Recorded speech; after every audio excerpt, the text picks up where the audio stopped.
Well, when I left high school and came to A&M, I thought about Christianity primarily in terms of understanding and duty. I thought of it in terms of there are things I need to understand about God, about who He is and how He operates and who His Son is and the gospel, and I needed to comprehend these realities about Him, and then I needed to respond to them and react to them in an appropriate way. And so I conceived of Christianity primarily in terms of understanding, and then my response in terms of duty and action. What I didn't really have a space for when I got here was for emotions and how those fit in. Well, I tell you that I had a space for them, but the space was called the caboose. Because back then there was a popular analogy of how to conceive of the spiritual life, and it was a picture of a train.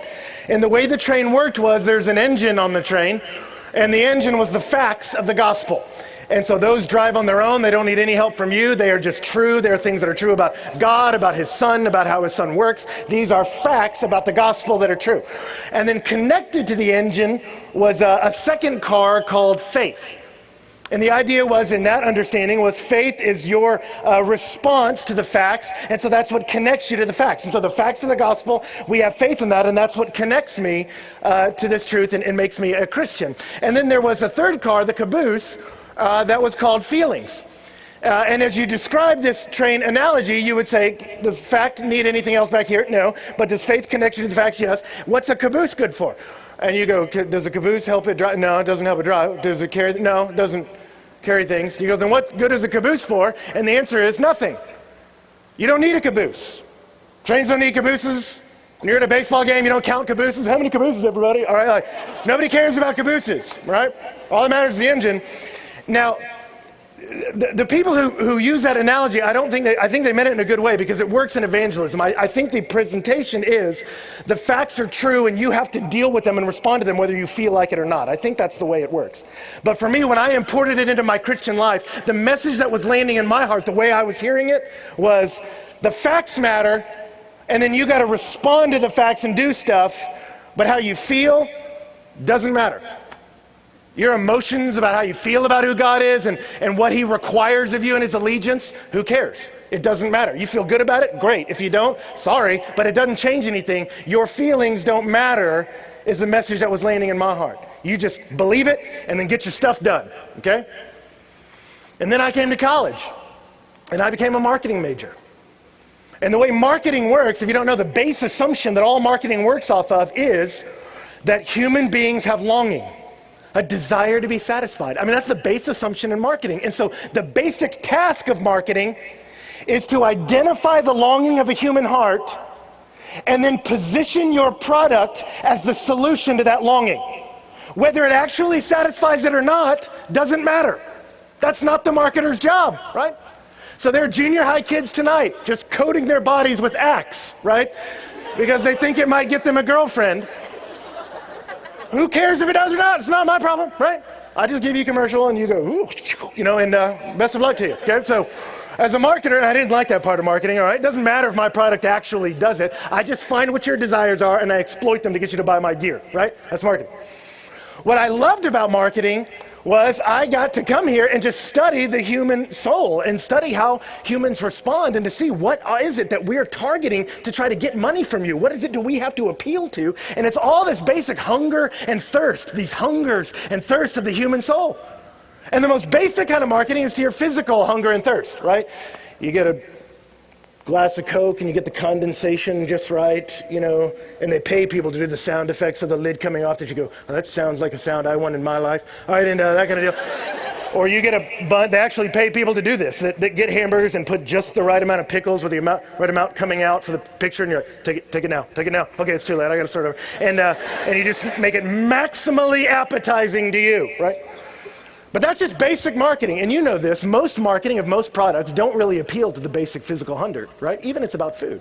They all go deeper than that, right? I mean, they all appeal to deep and basic and fundamental things in your soul to try to pull you into purchasing things, right?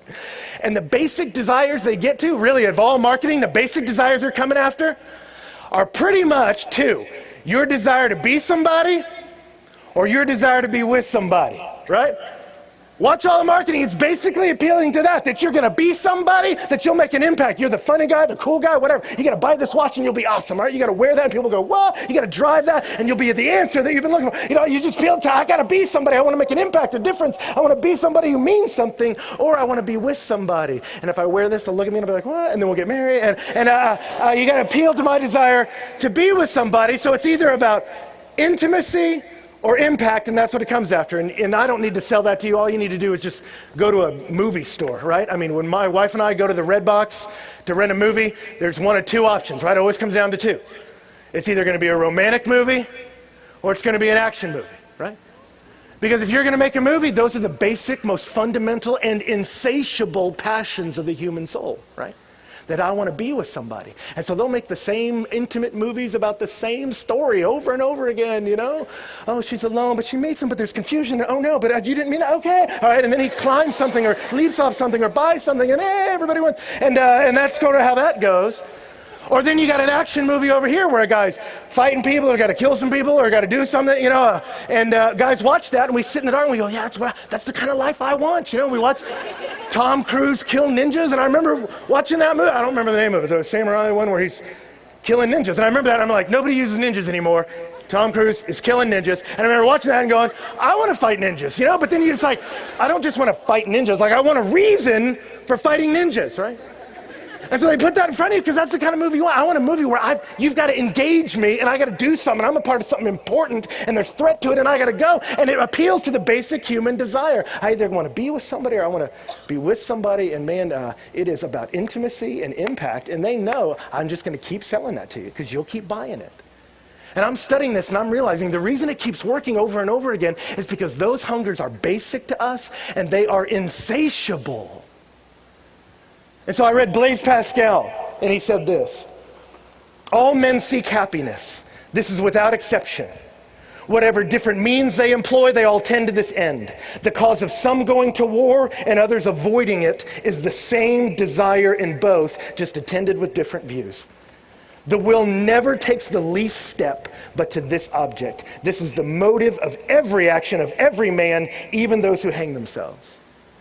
And Augustine says, without exception, we all long for happiness. We may search for it in different ways, but all try their hardest to reach the same goal, that is joy. That the pursuit of desire and emotional satisfaction and our souls to be fed and nourished, this isn't just an important component to the human engine, it's what drives the whole human endeavor. Even Nietzsche, who didn't believe in an afterlife, wrote in a poem, all pleasure seeks eternity, a deep and profound eternity. He says, I don't even believe there's anything after this, but this desire in me, it has such a huge want and yearning that it's bigger than this whole world. And if you think about it, everything you do is driven by desire to be satisfied inside of you. What you wear, what you don't wear, what you say, what you don't say, what you major in, what you're going to do with your life, all of it is I've got to meet these desires in my heart. This hunger, this thirst for intimacy, this hunger for impact, for meaning, for a life that isn't just going to blow away in the wind.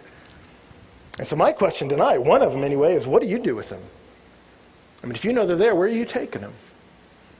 And what well are you going to right now to try to slake your thirst for intimacy? Where are you taking that thirst? It's in you. What are you doing with it? Or that hunger to be somebody, that hunger to make a difference, that hunger for meaning, where are you taking that? What are you chasing to try to satisfy that? Well, what are we supposed to do with it? That's a good question. What do you do with that desire? For me, coming into college, you know what I thought the good Christian response to do with that desire? Is you kill it. Because it doesn't matter. The facts matter, and what I do matters. Facts, and then do them. Facts and do. And if I desire something, I go, what was that desire? And I kill it, because who cares what I desire? That was my perspective on the way desire works. And then I got into college, and I got a job as a parking garage attendant on campus. And they put me out at Easterwood Airport, where I sat in that little booth, and if you left the airport, I would charge you $6 or however much it costs to pay at the airport. I don't know if you've ever been to the airport. If we did a show of hands, there's probably like 7 of you who've been to the airport, because nobody flies out. Oh, there's one. All right, we've been. All right, nobody goes to Easterwood Airport. If you're like, we have an airport? We have an airport, and you don't go, and nobody goes. And so working out there gave me a lot of free time. And I remember sitting out there, and this is before, this is before cell phones. So I'm not even calling friends. I'm just in this little box, and I'm like, it's so quiet. I'm alone. And I brought a book by Oswald Chambers, and I would just read sentences and just think about them all day long. It was interesting. And he wrote this one sentence. He said, sin is taking a legitimate desire to an illegitimate place. So he's talking about the basics of why Jesus had to come, like what the gospel's about, why did he have to come rescue us? And he's talking about sin, the human problem. And he says sin, by definition, is taking a legitimate desire into an illegitimate place. And I remember he said that, and I just stopped and I was like, do I believe that? I mean, is that how I would define it? And what struck me as weird about that at that point in my life was, I'm like, I thought sin was you have this desire and the desire's wrong and you kill it. He's legitimizing desire. He's saying having a desire, having a thirst for intimacy and impact. He says that's not the problem. The problem is you've taken it to the wrong place. The desire's not wrong. The direction you went with it was wrong. Desire's not evil. The misplacement of it is. And I'd never heard that before. And so I thought, okay, if that's sin, that's kind of crazy. And then I started reading C.S. Lewis, because if you're a Christian in college, you have to read C.S. Lewis. It's like, don't they issue it to you on your way here? And he had this statement about holiness, what it is to know God and walk with God. And he says, if we consider the unblushing promises of reward and the staggering nature of the rewards in the gospel, it would seem that our Lord finds our desires not too strong but too weak. We're half-hearted creatures, fooling around in drink and sex when infinite joy is offered to us, like an ignorant child who wants to go on making mud pies in the slum because he cannot imagine what is meant by the offer of a holiday at the sea. We are far too easily pleased. And then he wrote to a friend, it's the Christian's duty, you know, to be as happy as he possibly can. And I thought, what? I don't get that. You're saying that as a Christian, I'm supposed to pursue desire, that God has even made promises to me and offers to me that you call unblushing promises of reward? Like, that's not how I read the Bible. But you're saying I'm supposed to chase those, and you're saying that God sees my desires not as too strong. He says your desires are just misplaced, and not just misplaced, they fall too short. Your desires should be aiming further. Your problem is not that you want stuff, it's that you want stupid little stuff when there's big stuff in front of you you're not looking at. And no one had ever talked to me like that before. And I thought, I'm supposed to want stuff? I'm supposed to unlock this? And I thought, well, is that biblical? Because I don't know about that. And so then sophomore year, I heard of this guy named Louis Giglio. Never heard of him before, didn't know who he was, but he came to A&M. And I heard him talk, and he started talking about the woman at the well. And that story that Allison and Mike read up here, I won't take you through the whole thing, because he just pointed out two things, and there were two things I'd never thought about in that story. I knew about the story, and I knew all the stuff you're supposed to emphasize. It was necessary that Jesus went, and he went there, and the Samaritan woman was there, and it was midday, so she was going out in midday, which probably means she has no friends, and so she was friendless, and so Jesus came, and he started talking to her. She's like, why are you talking to me? You're a guy. And he's like, because I'm crazy. And then he starts talking to her, and I knew all the same stuff. But he comes and starts talking about it, and he points out two things. One, he points out that they start in this discussion about authentic worship and what authentic worship is. And Jesus says, hey, the kind of worship God's looking for isn't about location, it's about spirit and truth, which is what we talked about last week, that the Spirit illuminates me and helps me see truth, and I respond to that. That's worship. And he talked about that, and I'd heard that. I knew that. And then what he pointed out that I'd never heard before is he said, notice in the text, the reason why. It says we must worship in spirit and in truth for the reason, for the Father is seeking such people to worship him. And what he camped on was that word, seeking. He said the Father's seeking that kind of person to worship him. And I'd never heard someone camp on that. And he was just like, think about that. It doesn't say that's the kind of worship God accepts. That's the kind of worship God tolerates. That's the kind God would find approval of. He'd give it a B. It says that's the kind of worship he's seeking. He says the Father is seeking worshipers. That if you want a mental picture of God, he's out there looking for worshipers, and he wants to recruit some, and he wants to get people around worshiping him. And I've never thought of God that way.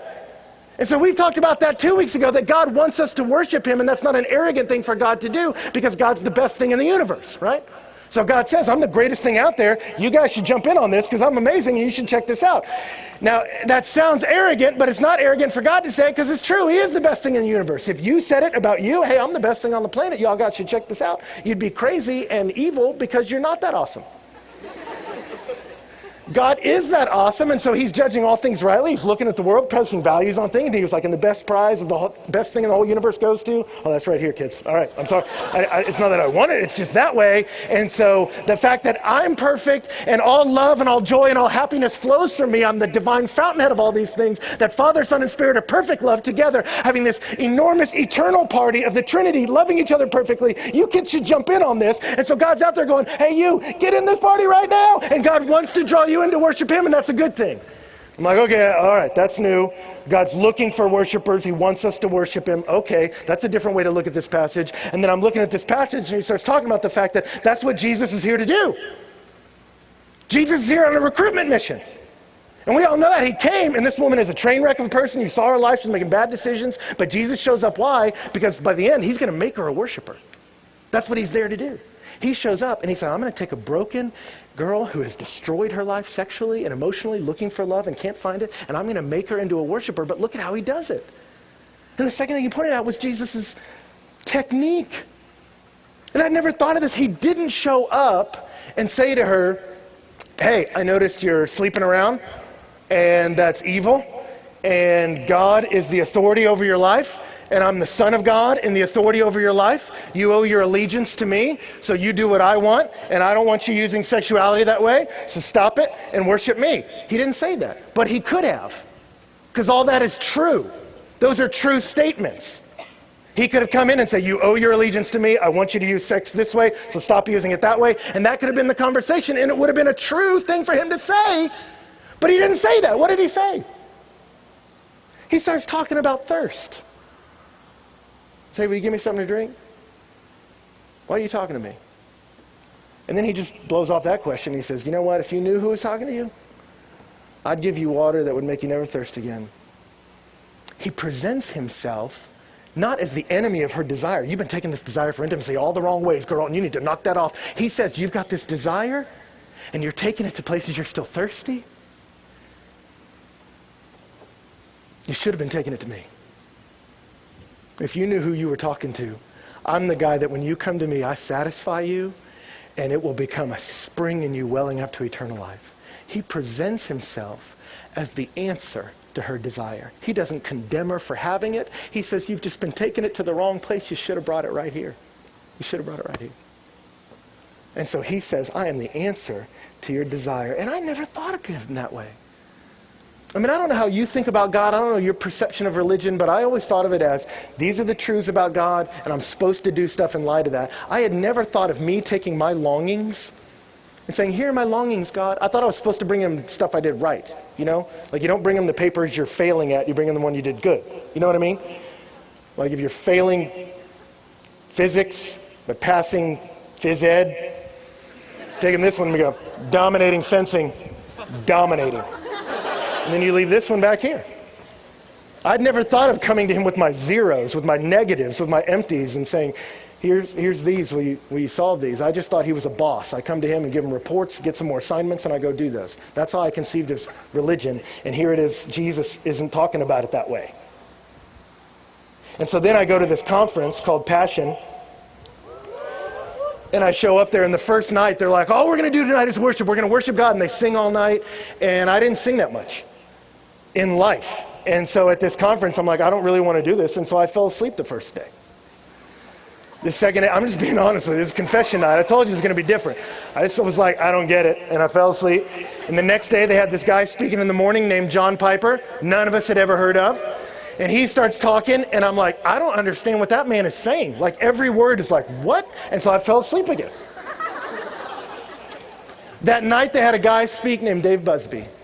And he came up there, and he had cystic fibrosis and polio and all these things that had racked his body with pain, and it had turned him into a very scary and dangerous-looking man. And he never took his eyes off us, and he talked about the depths of depravity. That sin isn't just wrong actions that you do. It's the deep places in your heart where you carve out little spaces where you can feast on sin. And he broke me.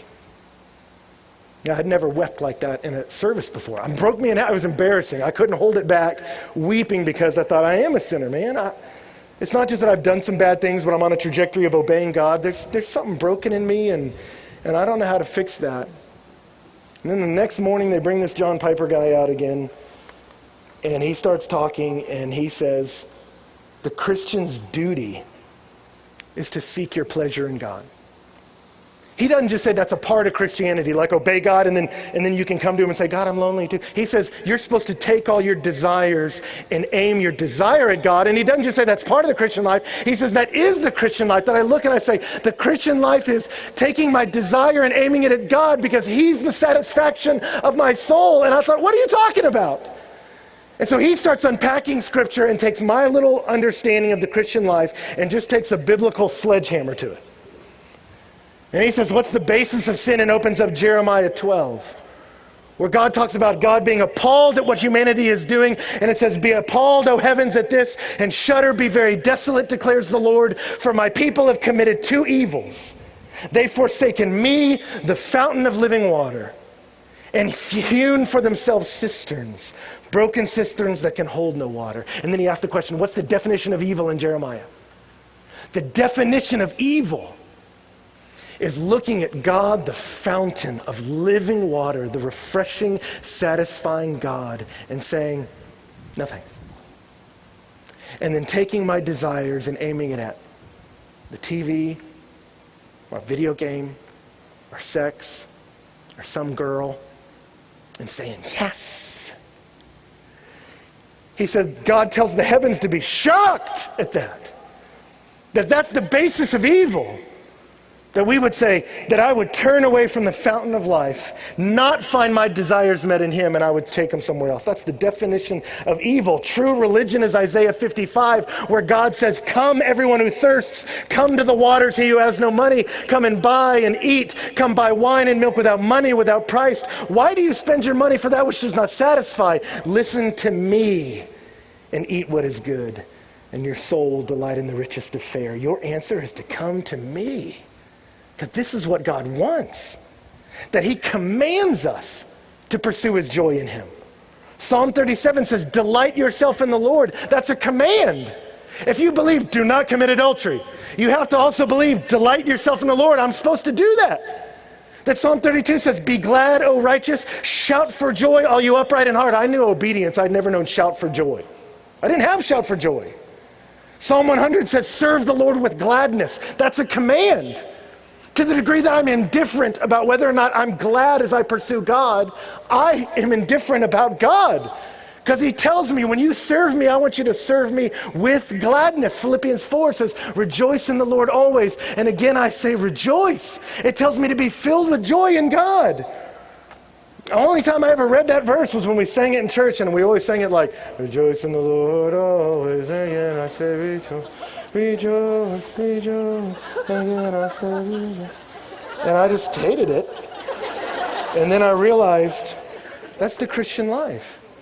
That God commands me to find my joy in him. He presents salvation. The way it's presented is as finding my desires met in him. That's what Hebrews 11:6 says. It says, without faith, it is impossible to please God, for whoever would draw near to God must believe that he exists and that he's a rewarder for those who seek him. What's faith defined as in Hebrews 11? Faith is coming to God and believing that he is and believing he'll reward me for coming to him. That's not something other than faith. That is faith. Faith is saying, God, you're a reward and I want it. That's faith. I never heard that before, and it's in Hebrews.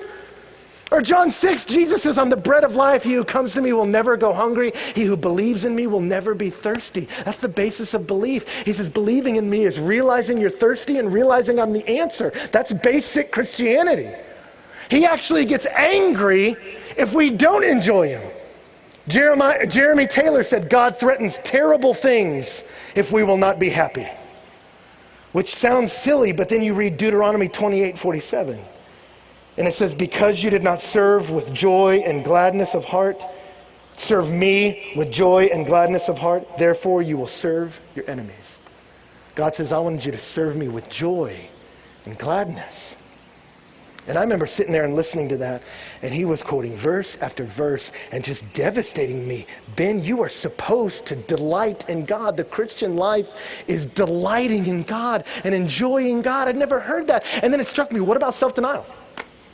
And I remember sitting there, and I just had all this pushback. I'm like, whoa, time out. What about self-denial? Jesus said, whoever would come after me, let him deny himself, take up his cross and follow me. That's my Christianity. I look at myself and go, oh, self wants all this. Too bad, self, and take up cross, and life is hard, and trust God, and the streets will be gold in heaven, and it'll be fine, I guess, or something. And I just thought, that's it. And so then I remember I thinking that, what about self-denial? And then he stands up there in front, and he goes, what about self-denial? And then he quotes this verse, and I'm like, yeah, what about self-denial? And then he was like, well, read the rest of the verse. And I'm like, I don't know where the verse is. And he finds it. And Jesus says, whoever would come after me, let him deny himself and take up his cross and follow me. And he gives him the reason for whoever would save your life will lose it. But if you lose your life for my sake, you save it. And then he asks, what's the logic there? Jesus comes and says, lose your life, disciples. Lose your lives. And you go, why? So you can find it. So you can find it. What? Lose your life so I can save it? I don't get it.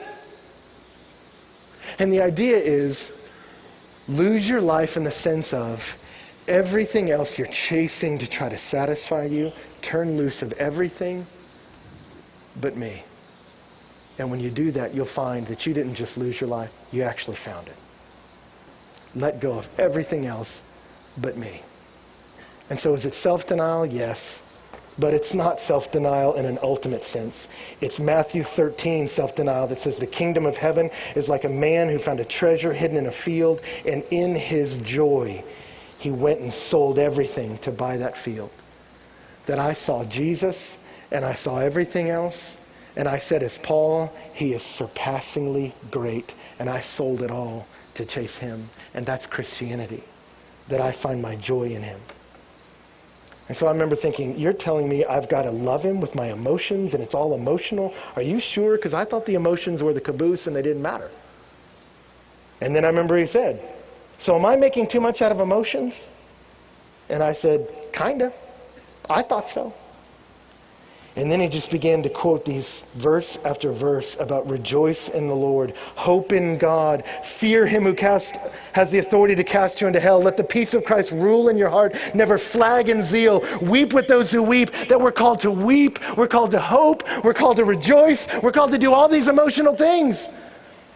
And then he said, some of us, we go, well, I can't turn my emotions on and off, so I must not be commanded to do those. And that's what I thought the commands are supposed to be stuff I can do. I can't turn my emotions on and off. And he said, no, you can't turn your emotions on and off, but you're supposed to feel them.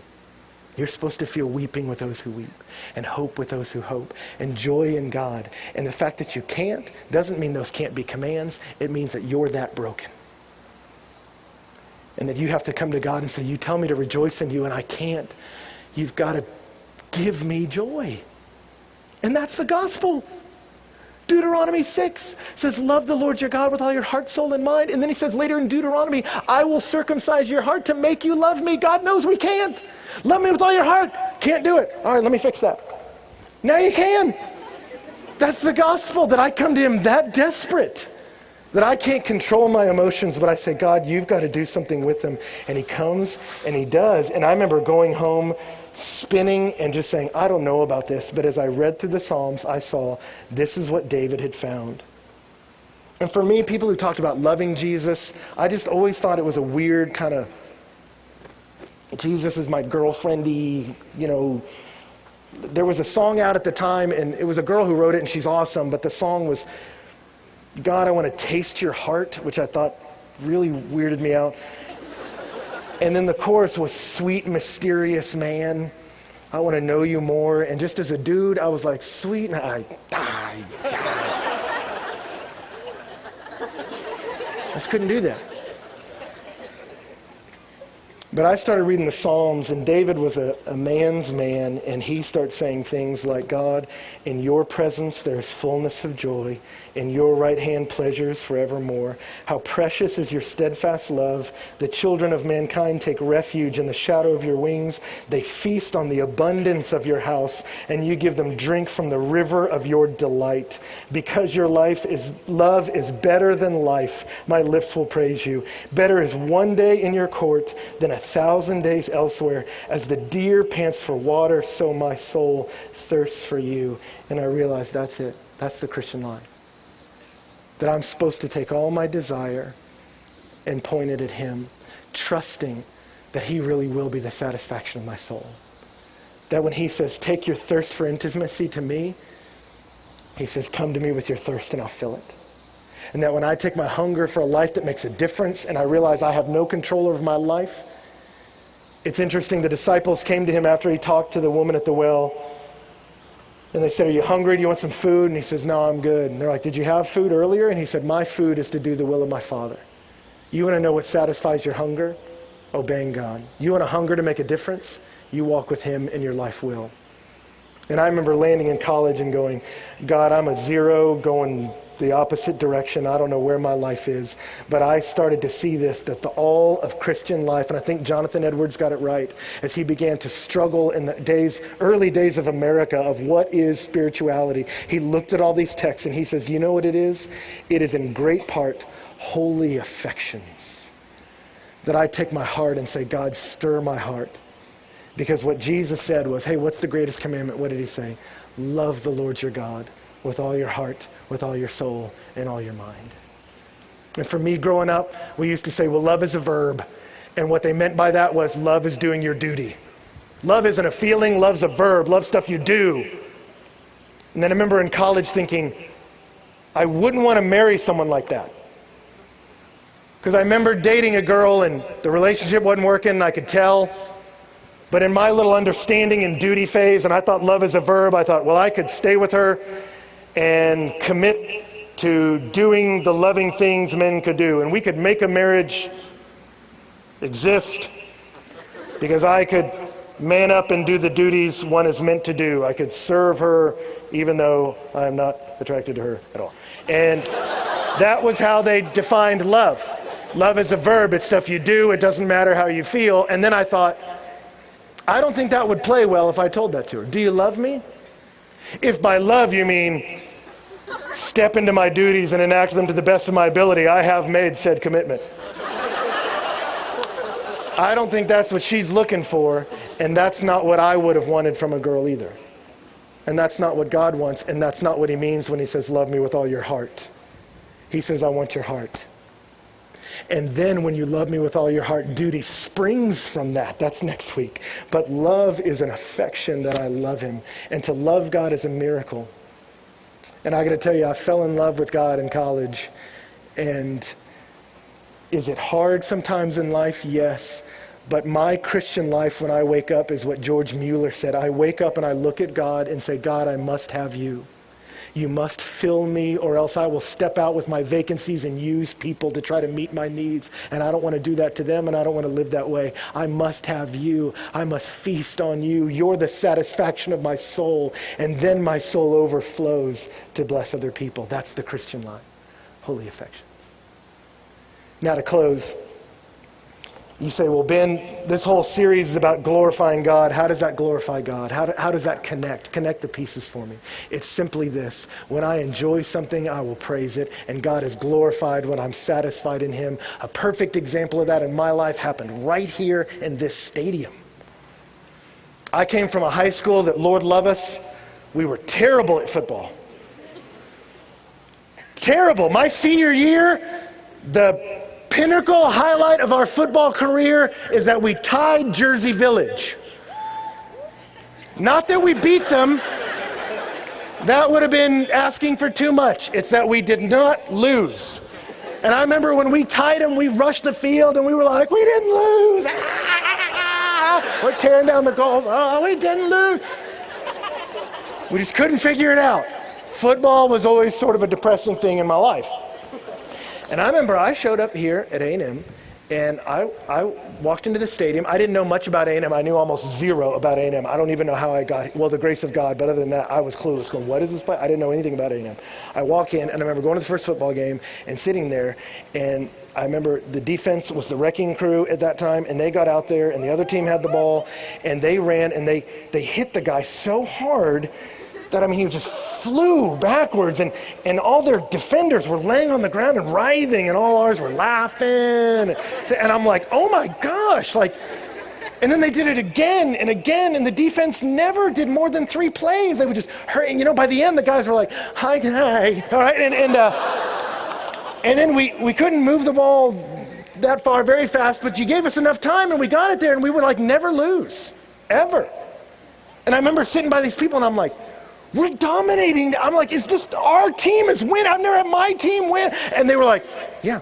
And I remember we'd give up like a yard, like they would gain a yard, and the people next to us would be like, okay, guys, we can do better than that. We can do better than that. Nothing. You give them nothing, take all. And I was just like, and I remember thinking, I am part of something totally different and totally new and totally insane. And I remember watching this, and suddenly it started making sense to me why Aggies scream and yell all the time. And it didn't take more than 1 semester for me, because when I came, fish camp, everyone's like, let's, yeah. And I'm like, pass. Like, I was just like, I was that guy. If you're a fish camp counselor, I was the guy in the back that's like, come on. I'm like, no, don't touch me. I don't want this. But you put me up there, and I saw that team, and there was a part of me that always wanted to be a part of a winning football team, and I realized I was. And you didn't have to command me. You didn't have to say, Aggies raise their hands and Aggies do their wildcat. I didn't even need to hear it. I watched them, and something lit up in my soul, and I just went, ah!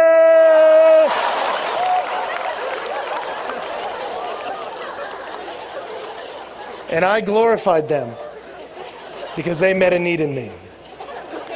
And that's worship. I come to God and say, God, you've got to meet the needs of my heart. And when he does, you don't even need us to give you a bunch of rules of how to worship. It comes out. And he's glorified when he satisfies us. And that's the Christian life.